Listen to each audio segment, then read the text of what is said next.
तो इस वीडियो में मैं आपको बताने वाला हूँ कि कैसे हम अपने पुराने स्मार्टफोन को फास्ट चार्जिंग बना सकते हैं। सबसे पहले आपके फ़ोन में कोई भी बैटरी सेव एप्लीकेशन है तो उसको सबसे पहले डिलीट मार दीजिए, क्योंकि वो दिखाते हैं कि हमारे फ़ोन में बैटरी ऐसे हो रही है लेकिन कुछ होता नहीं। और उसके बाद आपको सीधे जाना है अपने सेटिंग पर जाने के बाद आपको देख लेना है अबाउट फ़ोन में जाने के बाद आपके सॉफ्टवेयर इन्फो, उसके बाद बिल्ड नंबर पर क्लिक करने के बाद 5-6 बाद आपको डेवलप ऑप्शन आ जाएगा। डेवलप ऑप्शन के बाद ये ऑफ रहेगा, इसको ऑन कर लीजिए।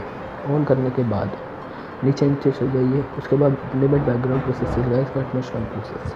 उसके बाद आपको जाना है 4 से GPU रेंडरिंग में सारी एनिमेशन ऑफ कर दीजिए, इससे आपकी बैटरी भी वो होगी और आपका फ़ोन भी तेज़ चलेगा। उसके बाद आपको जाना है स्टोरेज पे आपको कांच डाटा मिलेगा, इसको आपको सबसे पहले डिलीट मार देना है, क्योंकि हमारे फ़ोन की जंक होती है एक तरह की, इससे आपकी स्टोरेज बढ़ जाती है।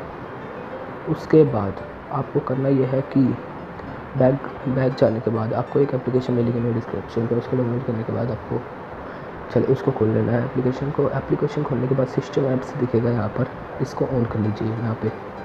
उसके बाद यहाँ पे राइट में प्ले का ऑप्शन है एक तरह का, उसको बता दीजिए, परमिशन मांगेगा, सारी परमिशन दे दीजिएगा। इससे आपके फ़ोन की बैकग्राउंड जितनी भी एप्लीकेशन होगी वो बैकग्राउंड से हटा देगा।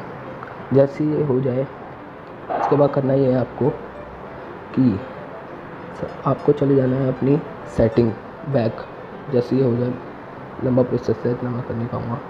बैक जाने के बाद आपको चल जाना है अपने स्मार्टफोन में, आपके फ़ोन में कोई सा भी होगा वो इंटरनेट में बढ़िया ज़्यादा होता है, उसको ऑप्टिमाइज़ पर क्लिक कर दीजिए और ये अपने आप सारी एप्लीकेशन क्लिक कर देगा। देखिए मेरी टाइम भी बढ़ गई। बस इतनी वीडियो में, अगर आपको वीडियो अच्छी लगी हो तो लाइक, शेयर, कमेंट और चैनल पर नए हो तो सब्सक्राइब जरूर कर दीजिए। मेरी पहली वीडियो थी, आपको कैसी लगी कमेंट में ज़रूर बताएं।